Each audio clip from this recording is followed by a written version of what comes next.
Yeah, and we are broadcasting live from the Shore Studio at the back of the grandstand here. Just to let you know that the clerk of the course, Gary Thompson, has confirmed that conditions are good all around the course. So today's schedule is as published. So just a reminder, the road from Barrule Park Ramsey to Bungalow is due to close at 9:15. Bungalow to Cregner Bar, that road will be closed at 9:30. And then from 10 a.m, the entire course will be closed. And the first race is the Monster Energy Supersport race at 10:45.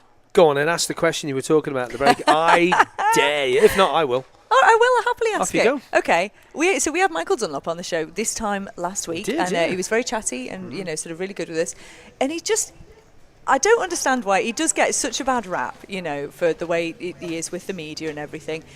Is he not just allowed to just be a racer? I know that you guys have to deal with this and you have to put stuff out there, but how do you deal with that? Because he is a racer at the end of the day, isn't he? Surely it's more important that he goes out and does a good job doing that. Kyle. Yeah, that's it. I mean, Michael's his own man. I don't think he makes any secret that, fulfilling these press commitments, it's not top of his list of priorities. He's a racer first and foremost. This year, he's with the Tyco BMW team. He had a new superbike at the Northwest 200. He was, focused and concentrating and trying to get the best out of the bike. He didn't really do any media interviews of any note at the Northwest, but he just wanted to focus on the job. He is a racer first and foremost, and you've got to respect that side of it as well. They all are they're all different animals. I mean, you obviously deal, Ollie, with the BSB guys, and they're all there and their helmets up into the camera, and they know the value of PR. But Michael Dunlop, in my opinion, he doesn't like the PR stuff. He does it when he has to do it. Tiger said, right, Michael, you have to be here, and he'll go and do it, and he'll do it, and he does it well. Don't get me wrong, but he doesn't like a lot of people you see, they'll hunt for the PR because they want to get themselves out there, because the BSB is a completely different animal to this here, isn't it, to the road sort of thing. And you see the interviews that Matt does on telly, for an example. They're there and they've got the stickers on and they've got the hat on and they've got the helmet up to the camera and things like that. Do you think that's the big marked difference between the two disciplines of the sport? It is completely different, but there are a lot of guys on the roads that are also very media friendly, and more than willing to have a chat.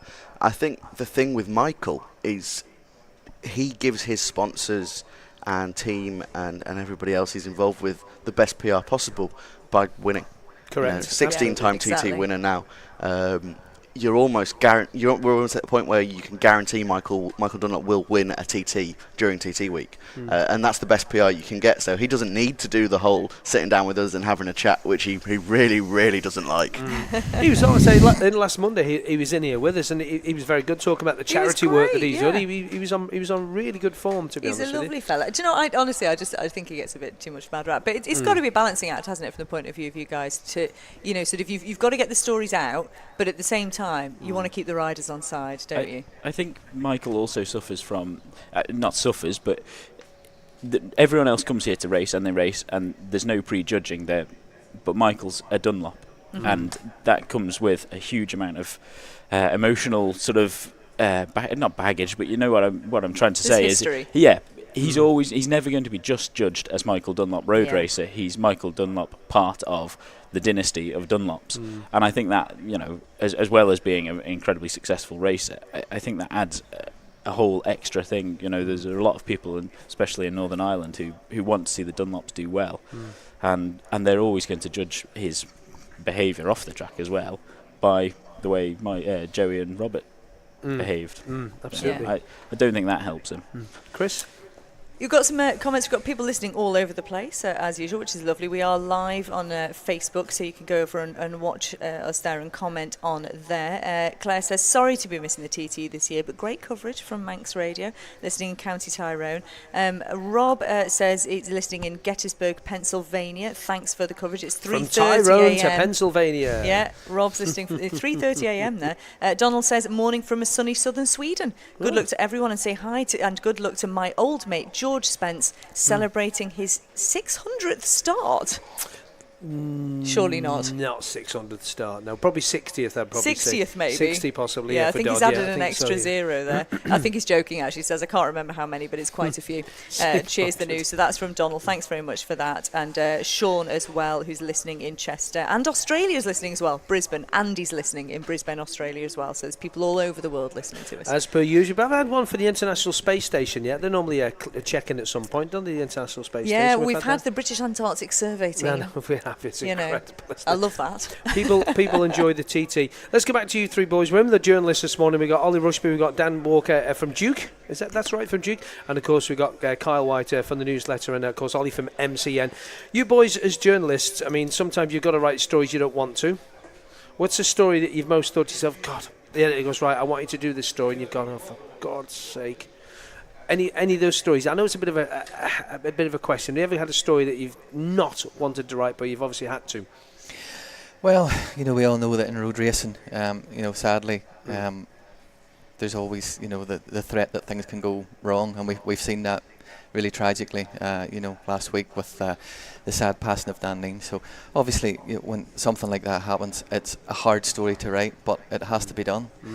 You've just got to try and be professional, and you have a job to do. And sometimes I think, the sadness of what has happened, the enormity of what has happened doesn't really sink in until you've got that story out of the way, and you've had time to allow it to sink in. But it's just something that you've got to do, and it's something that we're not going to be able to eradicate in the sport when you've got guys riding on the edge at such incredible speeds. Sometimes things go wrong, unfortunately, but it's never easy writing a story like that. Ollie, same. It's when you get, well, yes, completely. They are the most difficult stories to write, but I always find that when you're given preset questions to go and ask someone, because they're always stupid, and the rider you're questioning will just think, where have these come from? Because interviewing someone is also so much about conversation, and if you've got a structured list of where you've got to go, it's often so much harder. But yeah, I mean, the stories, like Kyle says, that we really don't want to write are the stories about when things go wrong. Absolutely.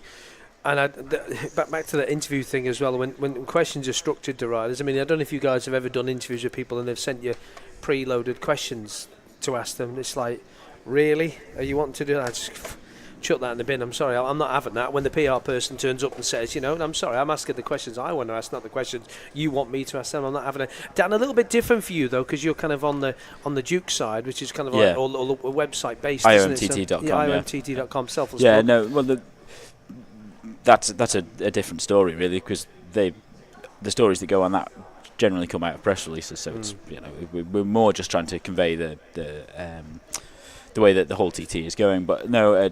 When I was working at Manx Radio, being sent to ask Ryan Farquhar questions after practice sessions hadn't gone well, they're a good idea. That's the worst things I've ever had to do, pretty much. Yeah. You go in and think things were moving around the tent of their own volition. Yeah, Ryan will shoot from the hip quite literally, because he does own quite a few guns as well. He's into his clay pigeon shooting. Christy, anything he does, I tell you what, he's quite good at it as well. So I'm led to believe. What have you got there, kiddo? Well, typically it's blooming not loading again. Have you broke it? I've broken it again. So a question for you, Ollie. You're talking about being in the media centre a lot. Do you actually get to go out and sort of watch the race from around the circuit at all, or are you always pretty much stuck up there? I try to get out a few times a year.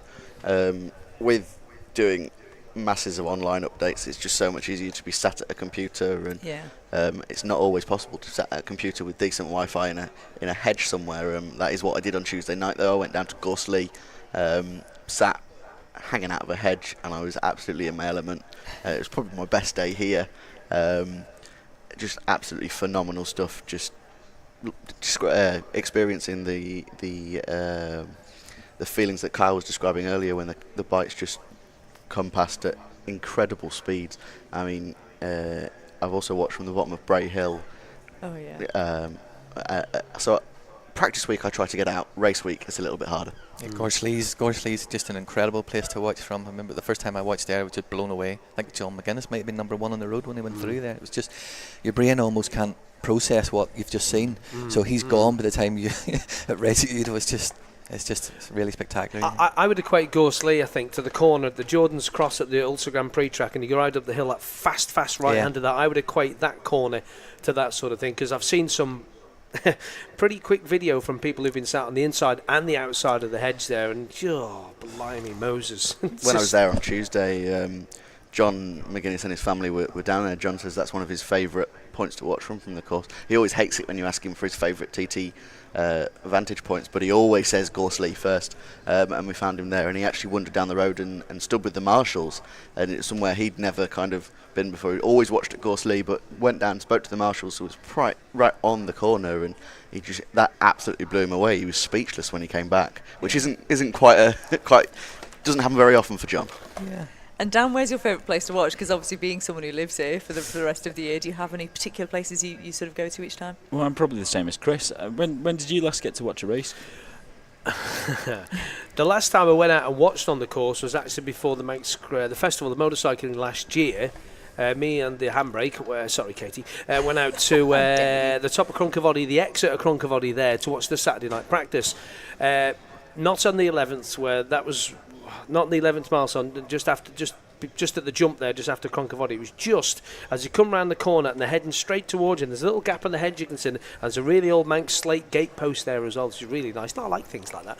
And it was a good spot to watch. And it was a delayed practice, as Manx Grand Prix first practice night normally is, because of moving marshals around. And well done to all the Orange Army out there, by the way.